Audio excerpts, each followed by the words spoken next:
हम लोग next compound, और ये डी ब्लॉक एलिमेंट का लास्ट ये कंपाउंड है। ये क्या है? पोटासियम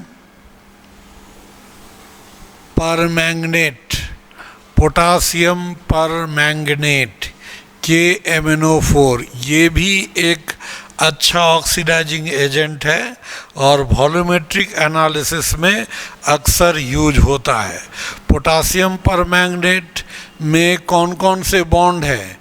तो ये दो आयन बनाया, इसलिए आयनिक बॉन्ड, और Mn और ऑक्सीजन के बीच यहाँ कोवैलेंट बॉन्ड भी बनता है। तो KMnO4 में कोवैलेंट बॉन्ड भी है और आयोनिक बॉन्ड भी है। ये K+ और MnO4- आयन में टूटता है, और MnO4- का हाइब्रिडाइजेशन क्या है? D3S। क्योंकि Mn का जो हम लोग लिखेंगे यहाँ इलेक्ट्रॉनिक कॉन्फ़िगरेशन तो आर्गन और 3d5 4s2, तो इसके लास्ट ऑर्बिट पे कौन ऑर्बिटल होते हैं? D और S, और S है 4 तो D है n-1 यानी 4-1 3।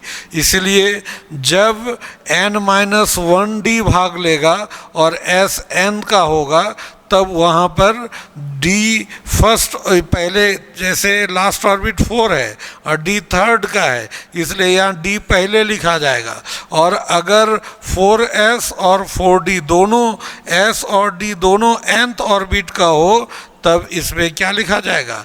sd3, है ना। बुक में इसको एक दो जगह ये हाइब्रिडाइजेशन sp3 लिख देता है टेट्राहेड्रल होने के वजह से, लेकिन इसका एक्चुअल हाइब्रिडाइजेशन क्या होता है? D3S होता है, क्योंकि इसमें जो ऑर्बिटल अवेलेबल है बॉन्डिंग के लिए S और D ऑर्बिटल है, ठीक है, S और D ऑर्बिटल, इसीलिए इसका हाइब्रिडाइजेशन D3S, और शेप तो होगा टेट्राहेड्रल ही, टेट्राहेड्रल। और ये शेप टेट्राहेड्रल यहाँ पर मतलब इस तरह से यहाँ पर Mn, और ये जो है ये ऊपर की तरफ है, और ये एक प्लेन में ये, और ये नीचे चला जाएगा, ये ऊपर की तरफ हो जाएगा। यहाँ पर क्या हो जाएगा? MnO4, एक Mn के साथ ये 4 बॉन्ड है, और ये नेगेटिव चार्ज रेजोनेंस के द्वारा, देखिए Mn और O- है, ये डबल बॉन्ड ऐसे होगा, तो यहाँ रेजोनेंस होगा, तो एक बार ये गया और ये बॉन्ड इधर, तो नेक्स्ट कैनोनिकल स्ट्रक्चर बना क्या? Mn, इधर डबल बॉन्ड O- फिर double bond double bond O। फिर अगला क्या होगा? फिर ये जाएगा, ये भाग लेगा, तो ऐसे ही हो सकता है, डबल बॉन्ड O, इधर डबल बॉन्ड O, इधर डबल बॉन्ड O और O-। फिर क्या हो सकता है? इधर वाला भी भाग लेगा, तो Mn, इधर डबल बॉन्ड O, इधर डबल बॉन्ड O, इधर डबल बॉन्ड O और इधर O-। तो इसके 4 इक्विवेलेंट कैनोनिकल स्ट्रक्चर होंगे, और 4 इक्विवेलेंट कैनोनिकल स्ट्रक्चर, और इन सब का RHS स्ट्रक्चर होता है ये, इसीलिए इसमें चारों बॉन्ड क्या होते हैं? इक्विवेलेंट। तो यहाँ क्या है? All the MnO bonds are equivalent, ठीक है। MnO4 में सभी बॉन्ड का लेंथ और bond energy they are all क्या है? इक्विवेलेंट होता है, ठीक है। आया समझ में? तो KMnO4 पोटासियम परमैंगनेट क्या क्या आया इसमें? ये टेट्राहेड्रल होता है, D3 हाइब्रिडाइज्ड होता है, इसमें 4 MnO बॉन्ड होते हैं, सब रेजोनेंस के वजह से इक्वल बॉन्ड लेंथ का होता है, ठीक है।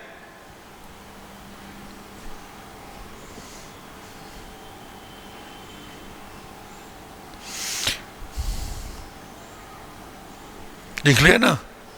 अब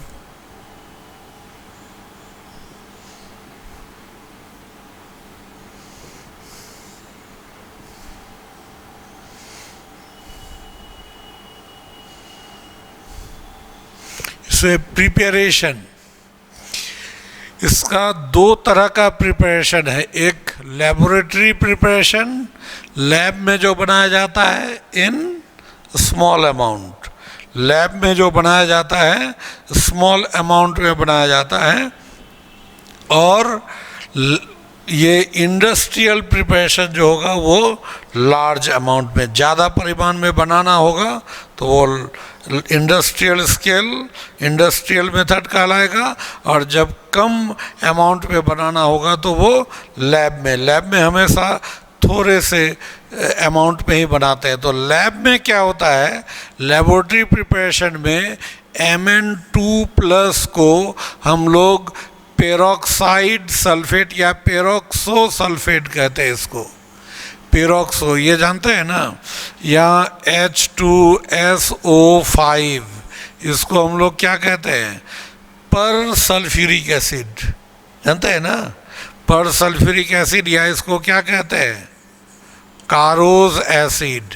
और एक होता है H2S2O8, इसको क्या कहते हैं, इसको क्या कहते हैं, इसको मार्शल्स एसिड। ये सब याद रखना पड़ेगा ना, मार्शल्स एसिड, या इसको पेरोक्सी डाइसल्फ्यूरिक एसिड भी कहते हैं, पेरोक्सी डाइसल्फ्यूरिक एसिड या पेरोक्सो डाइसल्फ्यूरिक एसिड। और जानते होंगे H2SO4 को तो सल्फ्यूरिक एसिड, और वहाँ से H हटा लिया जाए तो क्या बनता है, जब एसिड से H हटाएंगे तो जो एनायन बनेगा तो ईक से क्या बनता है, 8 हो जाता है, ईक एसिड हटकर क्या हो जाता है, 8, यानी सल्फ्यूरिक एसिड से दोनों हाइड्रोजन हटा लेंगे तो उसका नाम होगा सल्फेट। और उसी तरह से ये H2S2O8, इसको हम लोग कहते हैं peroxy disulphuric acid.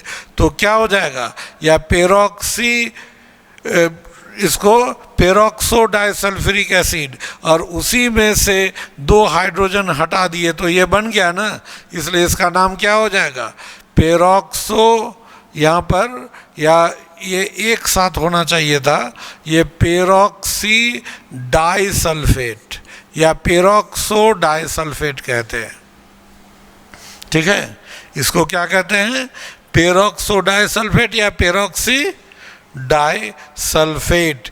S2O8 double minus क्यों, यहाँ पर 2 हाइड्रोजन हटा है उसके लिए, और इसको हम लोग लिए किससे, 8H2O।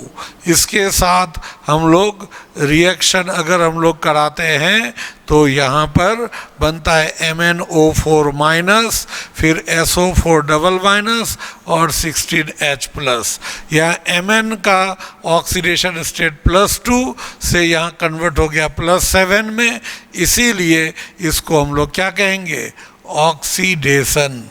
तो ये लैब में कैसे बनाया जाता है, Mn+2 कंपाउंड को ये मार्शल्स एसिड के एनायन यानी पेरोक्सो डाइसल्फेट के द्वारा ऑक्सीडाइज करके पोटासियम परमैंगनेट बनाया जाता है, ठीक है। इस इक्वेशन को अगर हम लोग बैलेंस करें तो देखिए ये एक रेडॉक्स रिएक्शन है, तो रेडॉक्स रिएक्शन में यहाँ पर सल्फर का ऑक्सीडेशन स्टेट इस जगह क्या है, ये यहाँ पर S2O8 डबल माइनस, यहाँ पर ऑक्सीजन का ऑक्सीडेशन स्टेट जो होता है, S2O8 का स्ट्रक्चर जानते हैं ना, S2O8 ऐसा होता है, S डबल बॉन्ड O, इधर O-, फिर यहाँ पर O और फिर O, फिर यहाँ S डबल बॉन्ड O और O-, इसको क्या कहेंगे,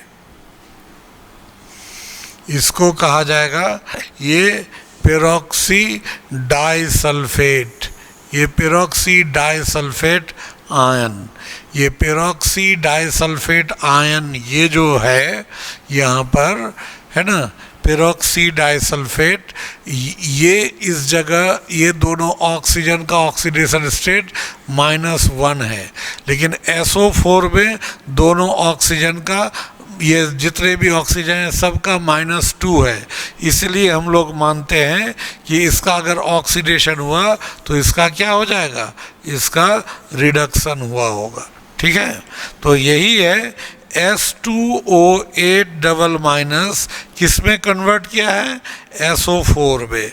यहाँ सल्फर 2 है, यहाँ 2 किए, देखिए बैलेंस हो गया।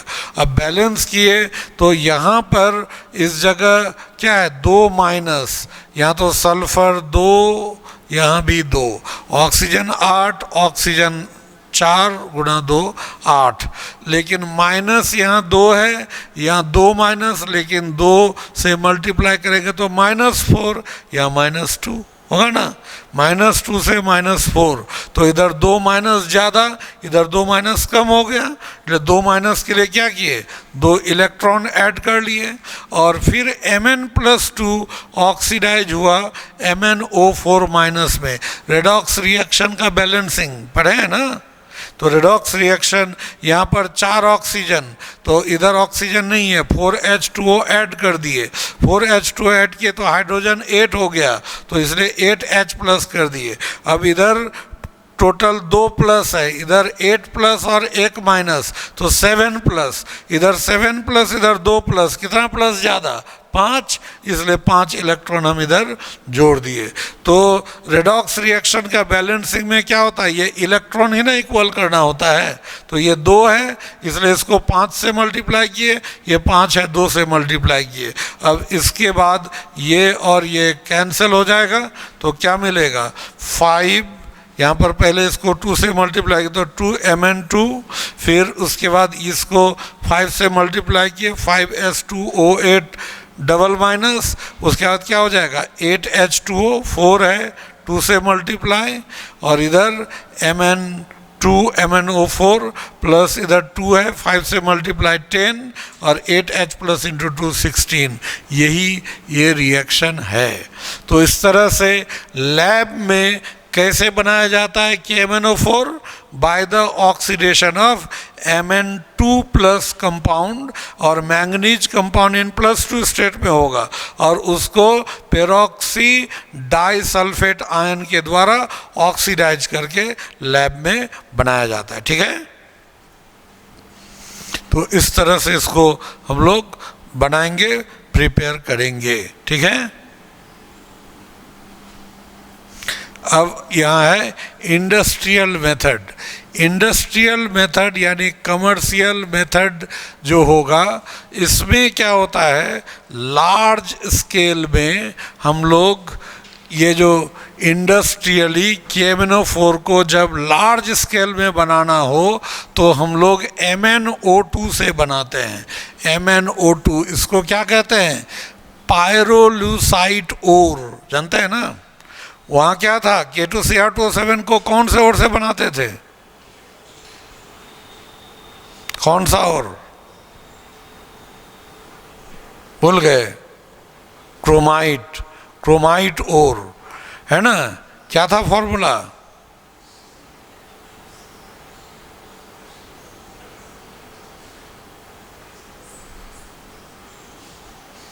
है ना, आयरन का ऑक्साइड था और क्रोमियम का ऑक्साइड था, ये मिल करके ना बनाया था FeO और Cr2O3, तो Cr2O4 हो गया था ना आयरन को, है ना, तो उसका क्रोमाइट ओर, क्रोमाइट ओर से बनाते हैं हम लोग क्या, K2Cr2O7, और पायरोलूसाइट ओर MnO2 नेचर में मैंगनीज इसी ओर के रूप में पाया जाता है, इसको पायरोल्यूसाइट ओर कहते हैं। इसमें 2 स्टेप में बनाते हैं। एक स्टेप में ये पायरोलूसाइट ओर जो होता है, ठीक है, ये पायरोलूसाइट ओर, ये पहला, ये वाटर में कम सॉल्युबल है, ये ब्लैक कलर का सॉलिड होता है। ये क्या करेगा, इसको हम लोग सबसे पहले एक ऑक्सीडेशन, यहाँ K2CO3 होगा, ठीक है, इसको, और यहाँ KClO3 होगा।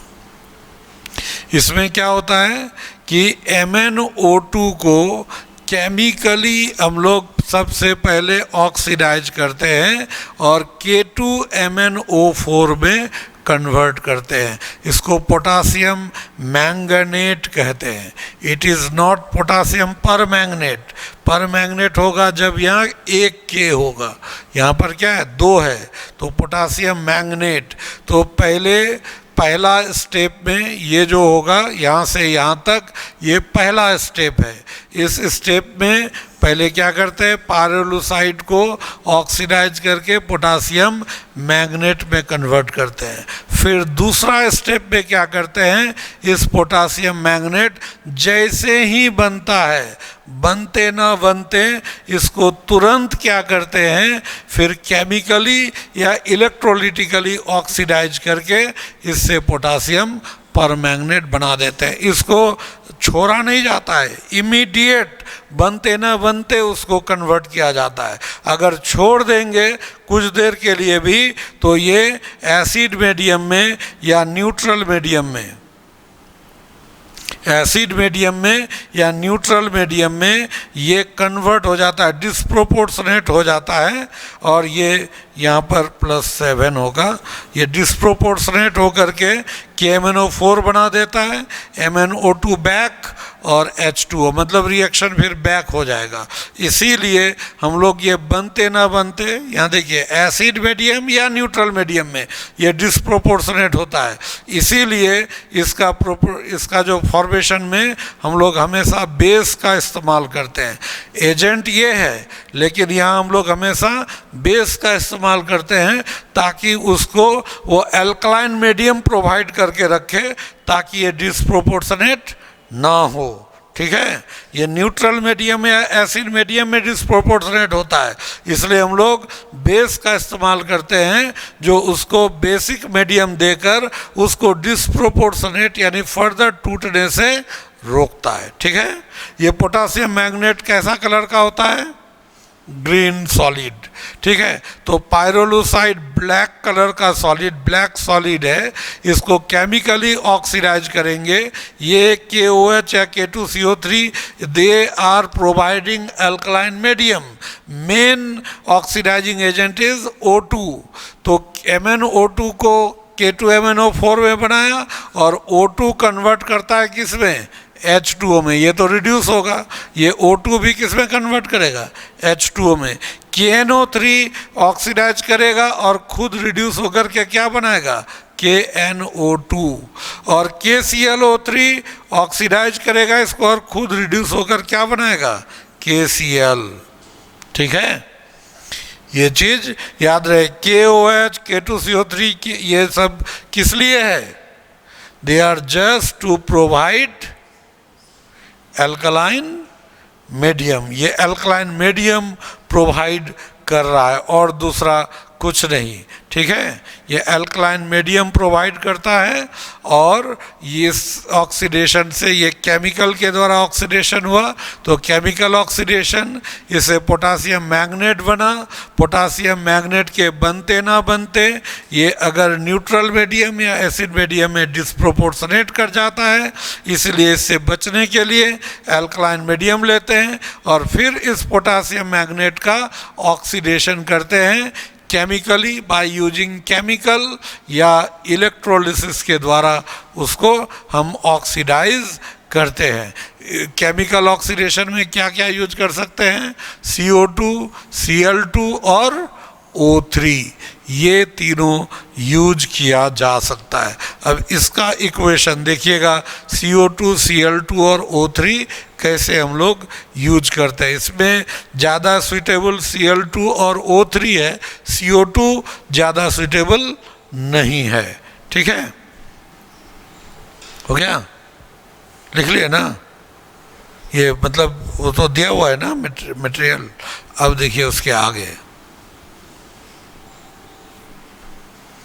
यहाँ केमिकल ऑक्सीडेशन।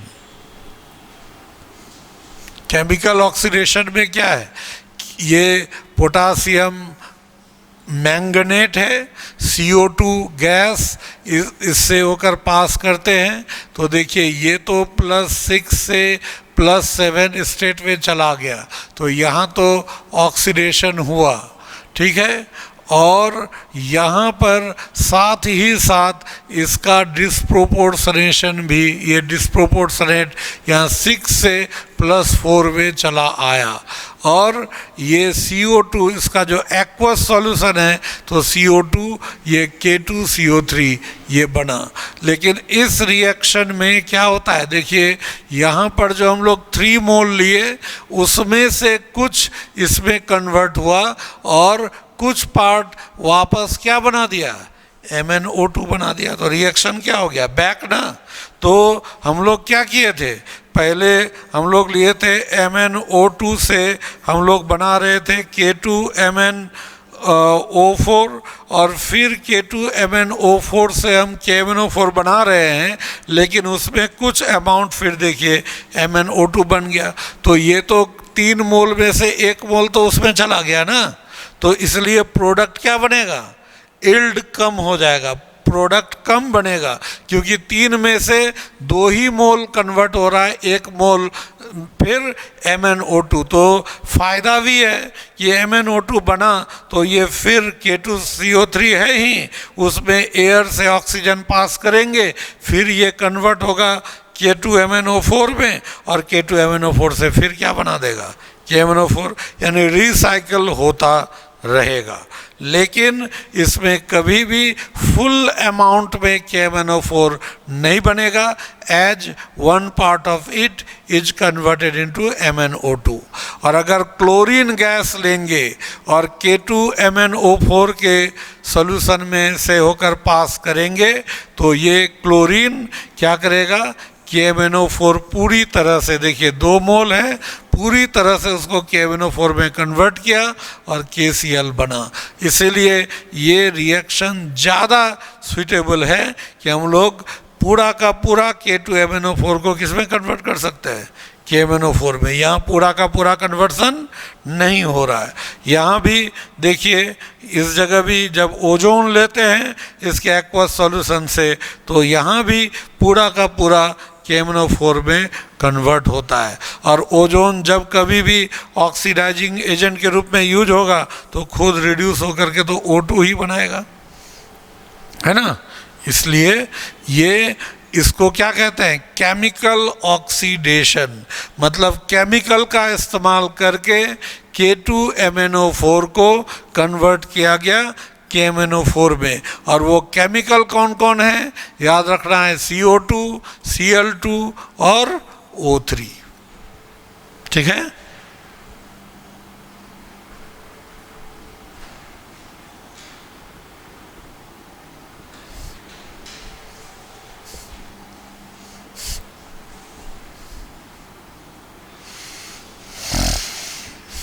और इलेक्ट्रोलिटिक ऑक्सीडेशन है ना, इलेक्ट्रोलिटिक ऑक्सीडेशन में क्या होगा, इलेक्ट्रोलिटिक ऑक्सीडेशन में K2MnO4 पहले आयन में टूटेगा, पानी में जैसे डालेंगे 2K+ और MnO4 2-, ठीक है। और ये वाटर में लिए हैं तो कुछ हद तक क्या होगा, वाटर भी तो टूटेगा, और वाटर टूटकर H+ और OH- बनाया।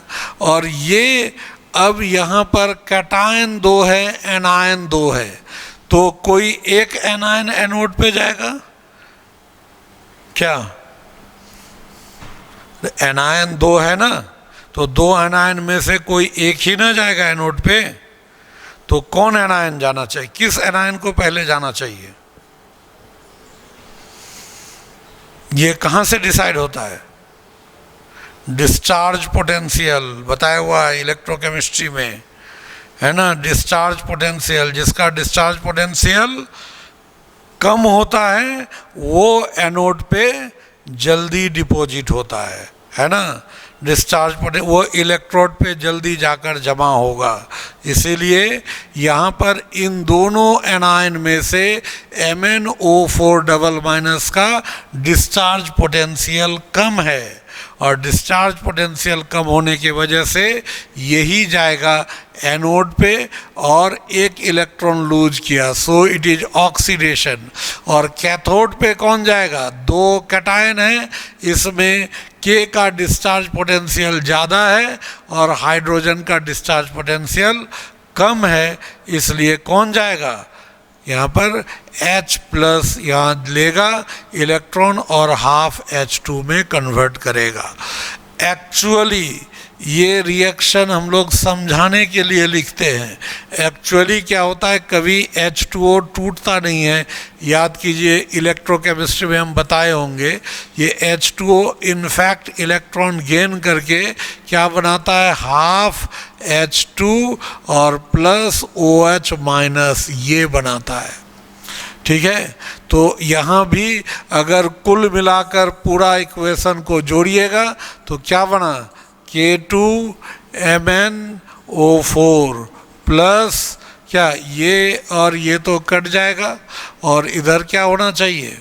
इसको अगर यहाँ पर हम लोग लेंगे और इधर H और H कट जाना चाहिए, तो यहाँ पर क्या बनेगा? इस जगह K2MnO4 और H2O, तो इससे क्या बना? यहाँ पर रिएक्शन के बाद 2K प्लस और यहाँ OH, ये जो होगा 2K प्लस और OH, यहीं से ये जो होगा 2K प्लस और एक K तो इधर चला जाएगा।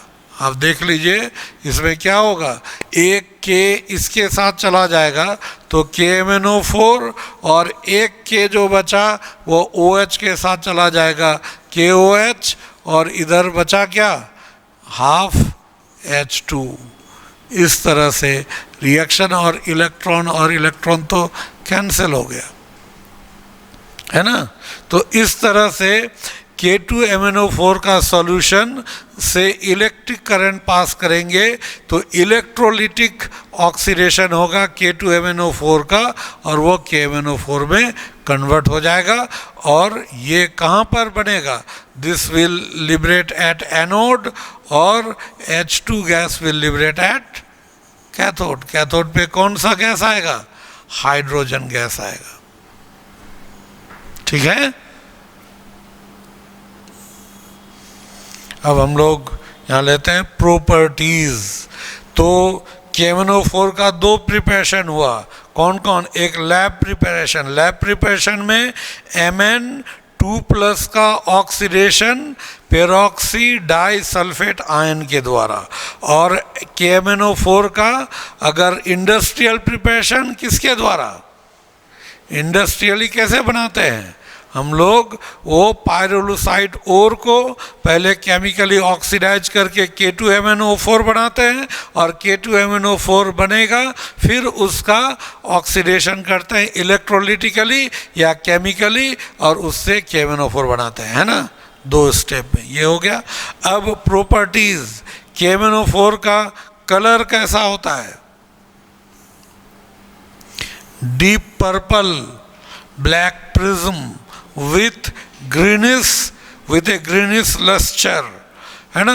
वो जो उसका जो प्रिज्म जैसा शार्प एज होता है, क्रिस्टल जो होता है ना प्रिज्म के जैसा ही क्रिस्टल होता है, और जहाँ शार्प एज है वहाँ देखिएगा तो एकदम ग्रीनिश यानी ग्रीन चमकेगा, लेकिन धीरे धीरे वो डल हो जाता है। डल होने का कारण है वहाँ उसके सरफेस में सुपरफिशियल, है ना, सुपरफिशियल रिडक्शन के वजह से वो धीरे धीरे डल हो जाता है। लेकिन फ्रेशली प्रिपेयर्ड अगर उसका लेंगे क्रिस्टल तो आपको ऐसे पर्पल कलर का होगा, लेकिन जहाँ कटिंग होंगे वहाँ पर आपको ग्रीनिश लस्टर के साथ वो चमकता रहेगा, but gradually it becomes dull in air due to superficial reduction.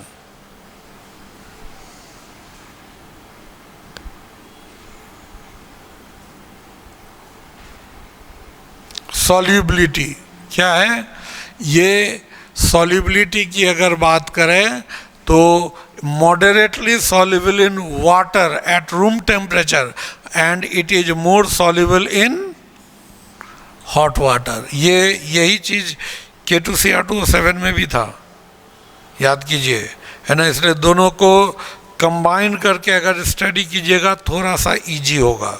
उसमें भी था K2Cr2O7 कोल्ड वाटर में कम सॉल्युबल और हॉट वाटर में ज़्यादा सॉल्युबल, ये इसमें भी उसी तरह से है। वहाँ भी हम लोग एक्शन ऑफ हीट पढ़े थे, यहाँ भी एक्शन ऑफ हीट।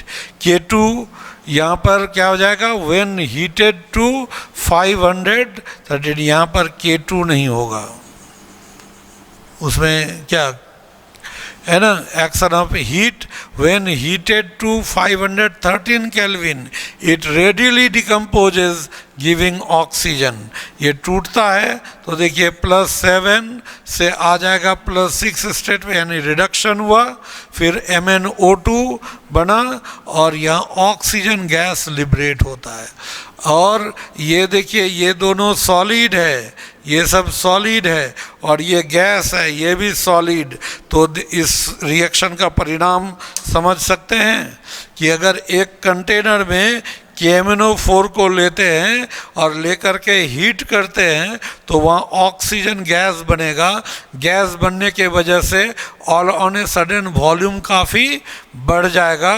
तो कंटेनर अगर छोटा लें और ज़्यादा हीट करें तो there is the chance of explosion, ये फट सकता है। इसलिए इसको हीट किया जाता है ओपन कंटेनर में। क्लोज कंटेनर में हीट कीजिएगा तो ब्लास्ट हो जाएगा, ठीक है।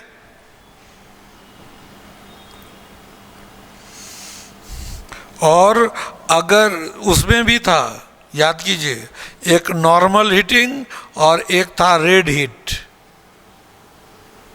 देखे हैं, नोट देखिए, उसमें एक्शन ऑफ हीट में वहाँ भी था कि नॉर्मल हीट करने पर क्या बनेगा और रेड हीट करने पर क्या बनेगा, Cr2O3, ये K2Cr2O7 है या नहीं?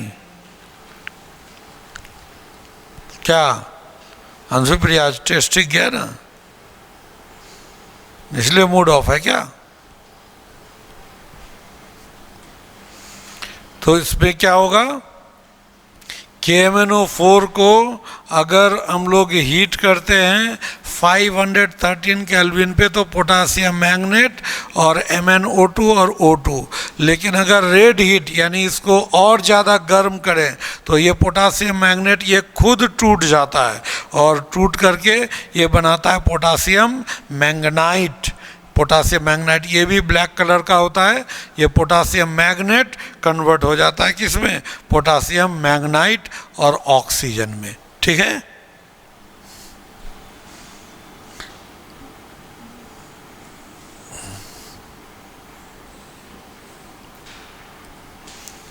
एक्शन ऑफ कॉन्संट्रेटेड H2SO4, इसमें भी आपको K2Cr2O7 में भी बताए थे। क्या था, K2Cr2O7 में एक कोल्ड और कॉन्संट्रेटेड और एक था हॉट एंड कोल्ड कॉन्संट्रेटेड में CrO3, हॉट एंड कॉन्संट्रेटेड में Cr2SO4 बना था ना। तो यहाँ भी बिल्कुल उसी पैटर्न पे कि जब ये क्या हो जाएगा, मान लीजिए with well cooled concentrated H2SO4 it gives Mn2O7 which on warming decomposes to MnO2। देखिए KMnO4 H2SO4 ये वेल कूल्ड मतलब ठंडा, अच्छी तरह ठंडा, मतलब आइस कोल्ड भी ले सकते हैं। रिएक्शन कराते हैं तो पहले Mn2O7 ये बनता है और फिर उसके बाद KHSO4। एक्चुअली इसका रिएक्शन एक स्टेप यहाँ पर हम डायरेक्ट ही लिख दिए हैं। एक्चुअली होता है क्या ना, यहाँ पे ये जो KMnO4 है, KMnO4 ये H2SO4 से रिएक्ट करके पहले ये बनाता है इस जगह इसका H2 और यहाँ इसका एक पर मैंगनिक एसिड है ना, यानी कि इस जगह जो बनेगा पर मैंगनिक एसिड MnO4, मतलब यहाँ H प्लस का आदान प्रदान हो जाता है। K इधर चला जाएगा, KHSO4 या K2SO4 बनेगा, और इधर H इधर आ जाएगा HMnO4। ये जो HMnO4 है इसका स्ट्रक्चर HO और HMnO4, ये MnOH हो गया, और double bond O double bond O double bond O, और फिर क्या हो जाएगा, यहाँ पर HO और Mn, इधर double bond O double bond O double bond O, ये हो जाएगा। यहाँ से H2O निकल जाएगा, यहाँ से H2O निकलता है, और ये क्या बनाया, अब देखिए क्या हुआ, Mn, इधर double bond O double bond O double bond O, एक ऑक्सीजन, फिर ये Mn double bond O double bond O double bond O, and this is Mn2O7। तो पहले क्या होता है, एक्चुअली KMnO4 H2SO4 से रिएक्ट करके पहले बनाता है क्या, KMnO4, इसका ओवरऑल रिएक्शन लीजिएगा तो KMnO4 H2SO4 से रिएक्ट करके HMnO4 बनाता है और KHSO4 बना देता है। और यही इसका अगर 2 मोल लेंगे तो ये भी 2 मोल, तो इसका 2 और इसका 2 बनेगा, और इसका 2 मोल लिए एक H2 निकल गया, Mn2O7। तो वही देखिए अब ओवरऑल रिएक्शन, KMnO4 2, H2SO4 कितना 2, तो इधर क्या बना 2KHSO4 और 2HMnO4 जो बन रहा था, तो इससे क्या कन्वर्ट हुआ Mn2O7, और एक H2O भी अलग हो गया। तो ये यहाँ पर 2 रिएक्शन का कॉम्बिनेशन है। पहले क्या हुआ, इस जगह पहले KMnO4 और H2SO4 रिएक्ट करके HMnO4 बनाया, फिर ये HMnO4 का 2 मोल और H2SO4 तो डिहाइड्रेटिंग एजेंट है ही, वो फिर इससे एक वाटर मॉलिक्यूल निकाल लेगा और Mn2O7 बनाएगा। और ये Mn2O7 जैसे ही बना, ये फिर डिकम्पोज कर जाता है, और ये डिकम्पोज करने पर MnO2, जहाँ पर ये +7 से +4 पे चला जाएगा रिडक्शन, और यहाँ ऑक्सीजन -2 से यहाँ 0 में चला जाएगा। तो इसका Mn का रिडक्शन, ऑक्सीजन का ऑक्सीडेशन, ये हो गया। ये हुआ किसके साथ, वेल कूल्ड कॉन्सनट्रेटेड H2SO4। यहाँ भी ऑक्सीजन गैस बनेगा, इसीलिए H2SO4 का रिएक्शन अगर KMnO4 के साथ कराएंगे ऑक्सीजन बनेगा, यानी यहाँ एक्सप्लोजन का चांस यहाँ भी है। और अगर वार्म एंड कॉन्सनट्रेटेड H2SO4 होगा तो ये भी टूट करके MnSO4 और यहाँ भी ऑक्सीजन गैस बनेगा, लेकिन इस जगह ऑक्सीजन गैस का अमाउंट, ये जो हीट करने पर यहाँ भी ऑक्सीजन बनेगा, यानी यहाँ भी एक्सप्लोजन होगा। इसलिए हम लोग जनरली क्या करते हैं, KMnO4 का रिएक्शन H2SO4 से अवॉइड करते हैं। हम लोग जनरली टेम्परेचर कम में लेते हैं, या अगर हायर टेम्परेचर है तो साथ में कुछ ऐसा मटेरियल ज़रूर ले लेते हैं जो तुरंत O2 को एब्जॉर्ब कर ले, रिएक्शन में बनते ना बनते यूज हो जाए कहीं और, अगर वहीं बनता रह जाएगा प्रेशर बढ़ता जाएगा और वो एक्सप्लोड हो जाएगा। ठीक है,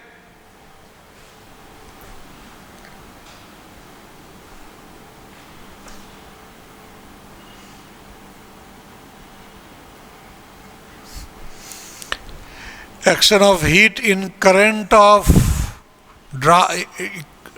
ड्राई हाइड्रोजन गैस जब हम लोग पास करेंगे, इसको ये गर्म करेंगे, एकदम रेड हॉट कर देंगे, और वो उससे होकर हम लोग क्या करेंगे, हाइड्रोजन गैस पास करेंगे। तो हाइड्रोजन तो रिड्यूसिंग एजेंट होता है, इसको रिड्यूस कर देगा, है ना। ये रिड्यूस कर दिया, रिड्यूस करके क्या बनाया MnO और खुद ऑक्सीडाइज होकर के क्या बना दिया, H2O, और MnO4 को कन्वर्ट कर दिया MnO में। तो यहाँ हाइड्रोजन के द्वारा रिडक्शन होता है और KMnO4 किस में कन्वर्ट होता है, MnO, ठीक है, manganese oxide, not manganese dioxide. MnO2 क्या होता है, मैंगनीज डाइऑक्साइड, ये manganese oxide. Oxidizing property, KMnO4 तो आप लोग जानते होंगे, ऑक्सीडाइजिंग प्रॉपर्टी को हम लोग पढ़ते हैं ऑक्सीडेशन रिडक्शन में ही। KMnO4 ऑक्सीडाइजिंग एजेंट है, एसिड मीडियम में भी है, बेस मीडियम में भी, न्यूट्रल मीडियम में भी, है ना, दोनों ही मीडियम में ये ये तीनों मीडियम का ही है ना। Potassium permanganate is a powerful oxidizing agent. The actual course of reaction depends on the use of permanganate ion in neutral, alkaline और एसिडिक मीडियम, ठीक है।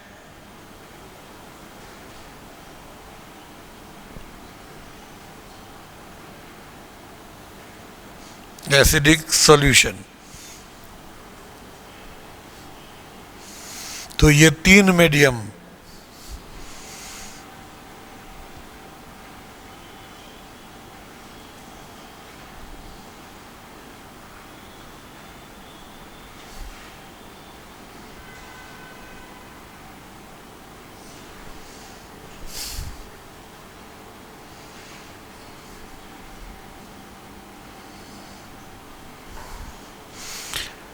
तो यहाँ देखिए ऑक्सीडाइजिंग प्रॉपर्टी जो हम लोगों ने लिया है, oxidizing property, potassium permanganate is a powerful oxidizing agent. The actual course of reaction depends on the use of permanganate in which medium, in neutral medium, alkaline और एसिडिक सॉल्यूशन। एक्चुअली यहाँ क्या होता है, ये जो KMnO4 होता है, इसको अगर आप एसिड मीडियम में लीजिएगा, एसिड मीडियम में ये खुद कन्वर्ट होता है किस में, Mn++ में, और ये न्यूट्रल मीडियम में कन्वर्ट होता है किस में, MnO2 में, और यहाँ पर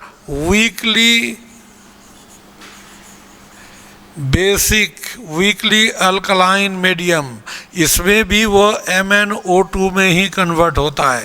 लेकिन अगर ये स्ट्रांगली अल्कलाइन होगा, स्ट्रांगली बेसिक मीडियम, तो ये क्या होता है, स्ट्रांगली बेसिक में MnO4 डबल-। तो देखिए इस जगह अगर हम लोग लेंगे,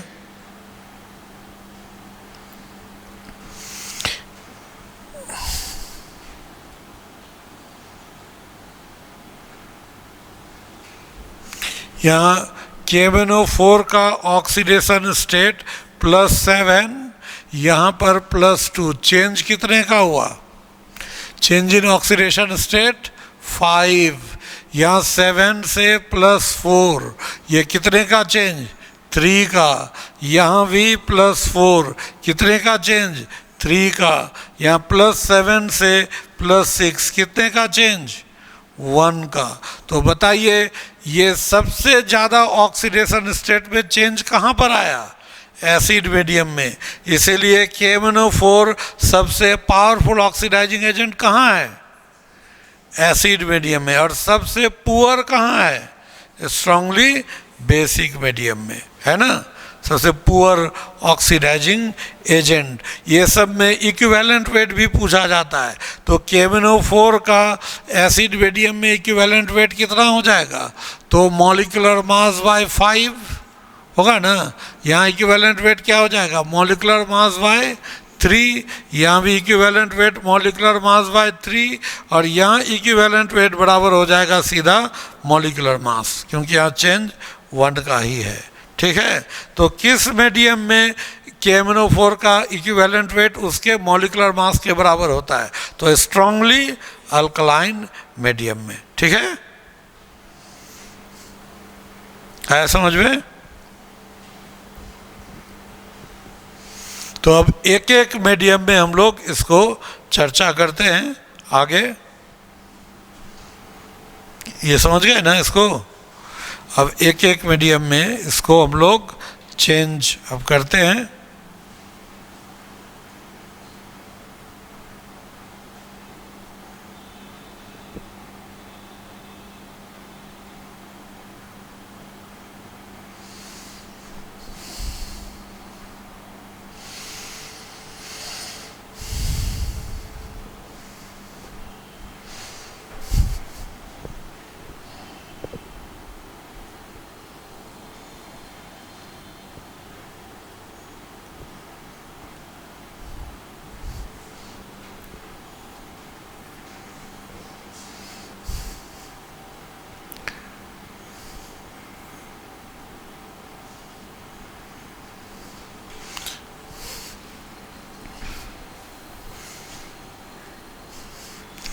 देखिए इन neutral medium, in neutral solution, देखिए न्यूट्रल सॉल्यूशन में क्या होगा?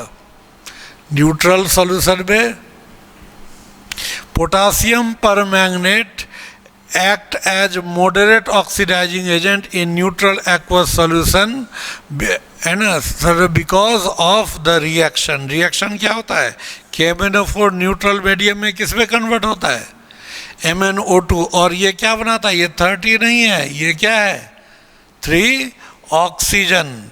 KMnO4 ये जो वाटर में, यानी वाटर है तो न्यूट्रल मीडियम है, इसमें डिकम्पोज करके वो 3 ऑक्सीजन देता है, ठीक है। और वही ऑक्सीजन दूसरे को जाकर के मिलेगा और उसको ऑक्सीडाइज करेगा, ठीक है। तो या तो ये इक्वेशन लिखिए या MnO4 माइनस ये न्यूट्रल मीडियम में MnO2 में कन्वर्ट किया तो बैलेंस कीजिएगा। कैसे? अगर सिर्फ ये इक्वेशन लिखते हैं, ऑक्सीजन 4 इधर ऑक्सीजन 2, तो क्या हो जाएगा? 2 ऑक्सीजन इधर कम है उधर कम है, तो जिधर ऑक्सीजन इधर ज़्यादा होता है अल्कलाइन मीडियम में यही करते हैं ना। अल्कलाइन मीडियम में जिधर ऑक्सीजन ज़्यादा उधर ही उतना H2O जोड़ते हैं। तो 2 H2O जोड़े, हाइड्रोजन 4 हो गया, इसलिए 4 OH।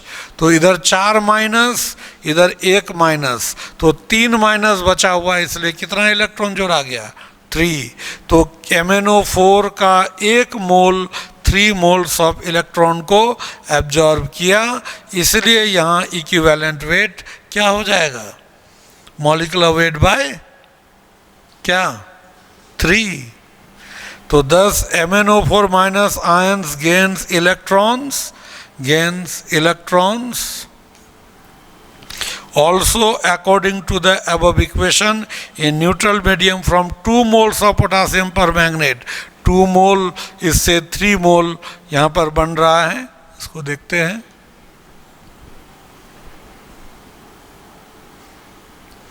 है ना।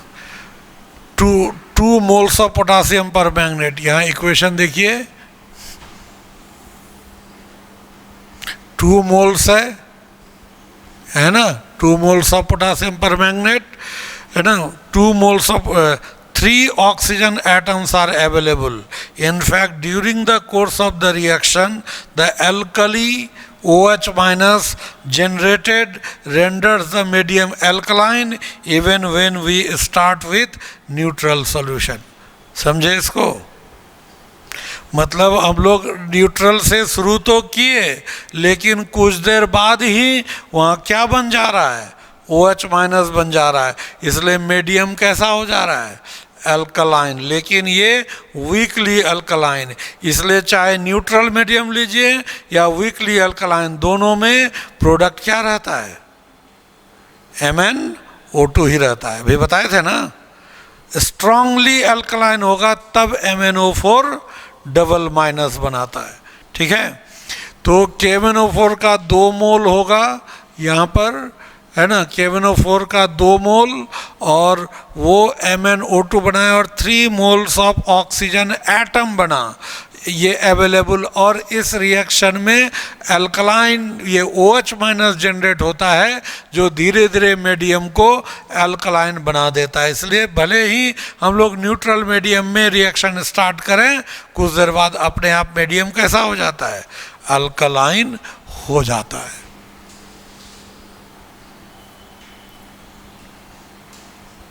तो यहाँ इक्विवेलेंट वेट क्या होगा, Hence equivalent weight of KNO4 in neutral और weakly alkaline medium, अभी लिखाए थे ना उधर, कितना molecular weight bye 3, molecular weight KMnO4 का कितना होगा, K का 39, Mn का कितना 55, ऑक्सीजन का 16 इंटू 4 64, कितना होगा 4 5 4 9 9 18 6 1 7 5 12 और 3 15, कितना हो जाएगा 158 मॉलिक्यूलर मास बाय 3, तो 52.67 ये हो जाएगा न्यूट्रल मीडियम या वीकली अल्कलाइन मीडियम में KMnO4 का इक्विवेलेंट वेट। अब ये some oxidising properties of KMnO4 in the neutral medium, neutral medium में उसका ऑक्सीडाइजिंग प्रॉपर्टी क्या क्या है, ये सब आप लोग को याद रखना पड़ेगा न्यूट्रल मीडियम में।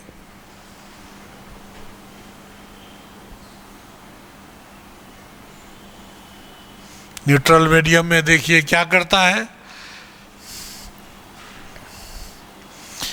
न्यूट्रल मीडियम में it oxidises Magnus sulphate, Magnus sulphate किसको कहते हैं, MnSO4, Magnus sulphate MnSO4, MnSO4 को ये ऑक्सीडाइज करके किस में कन्वर्ट करता है, मैंगनीज डाइऑक्साइड।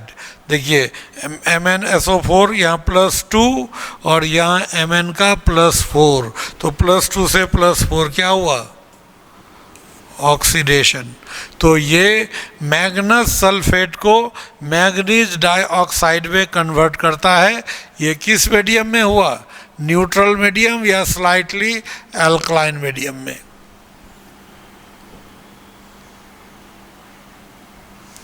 यहाँ पर इस रिएक्शन को ये ZnSO4 या जिंक ऑक्साइड अगर यहाँ प्रेजेंट हो तो रिएक्शन का स्पीड बढ़ जाता है, इसलिए ZnSO4 या ZnO इस रिएक्शन के लिए कैटलिस्ट का काम करता है।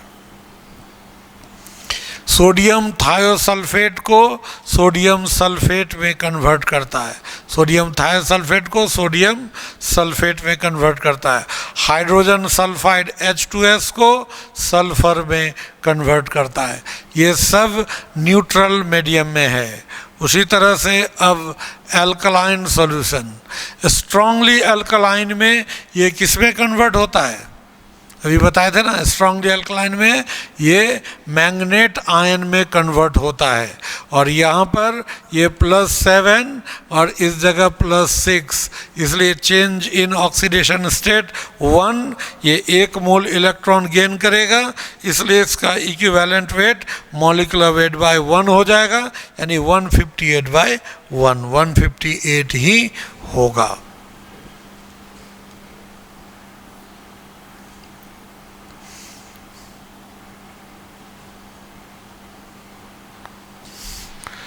और पोटासियम मैंगनेट, ये जो मतलब क्या हुआ, यहाँ पर हम लोग स्ट्रांगली ये पहले क्या होता है KMnO4, ये जो होगा ये पहले कन्वर्ट होकर के MnO4 डबल माइनस बनाया, और इसमें अगर कोई रिड्यूसिंग एजेंट प्रेजेंट है तो ये फिर कन्वर्ट होकर MnO2, देखिए यहाँ +7 से +6 और यहाँ +4, फिर रिडक्शन हुआ। तो potassium manganate is also further reduce to MnO2 when a reducing agent is present है ना, पोटासियम मैग्नेट फिर मैंगनीज डाइऑक्साइड में कन्वर्ट हो जाता है। इसलिए देखिए पहले क्या बना, KMnO4 पहले MnO2 बना और वही ये जो MnO2 में कन्वर्ट होता है, ये उसी को, और ये रिएक्शन है MnO2 में, और ये डायरेक्ट ये रिएक्शन हुआ, कंप्लीट रिएक्शन। पहले इसमें क्या बताए कि KMnO4 K2MnO4 में बना और K2MnO4 टूट करके MnO2, पहले KMnO4 से MnO4 डबल माइनस फिर MnO2, तो यहाँ पहले KMnO4 से K2MnO4 बना अल्कलाइन मीडियम में और वहाँ रिड्यूसिंग एजेंट प्रेजेंट है तो फिर टूट करके MnO2, और ये कंप्लीट रिएक्शन हुआ कि डायरेक्ट वो रिड्यूसिंग एजेंट के प्रेजेंस में MnO2 में कन्वर्ट हो जाता है।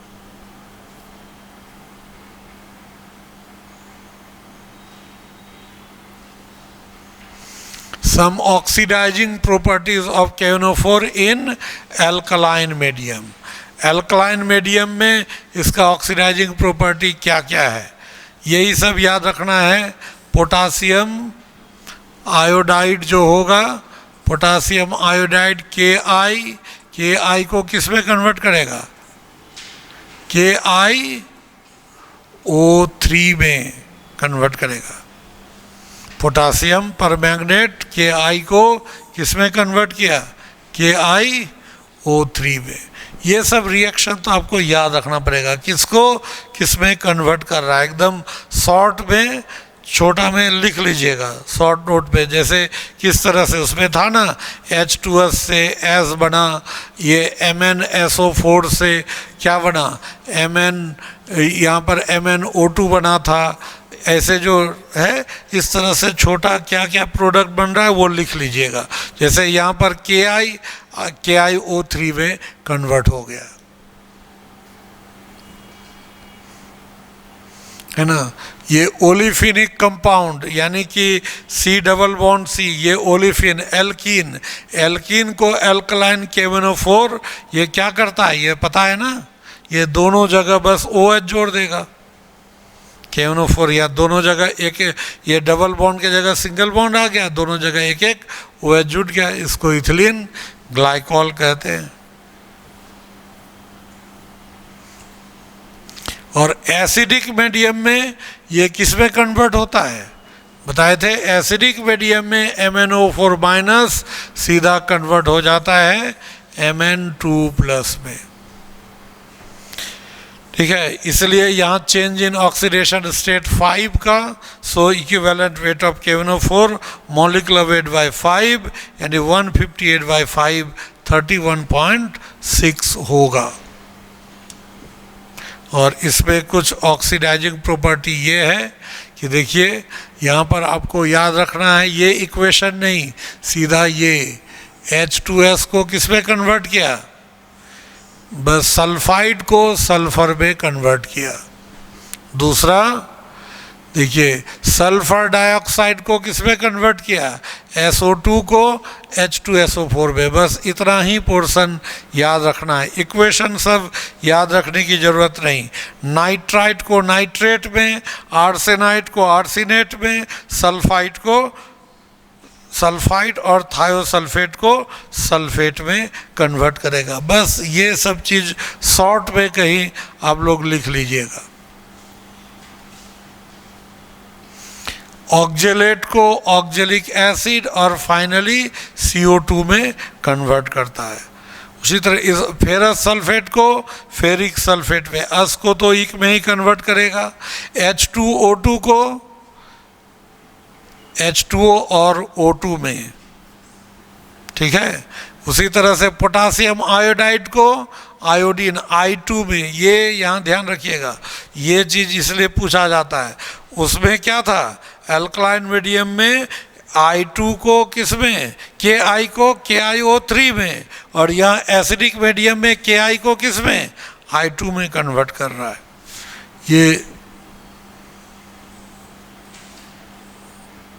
ये HX को X2 में, इथाइल अल्कोहल को एल्डिहाइड में, एसिटाल्डिहाइड में। तो ये सब कुछ इसके हो गए ऑक्सीडाइजिंग प्रॉपर्टी। तो क्या क्या, इसको इतना इक्वेशन याद रखिएगा तो बहुत मुश्किल होगा।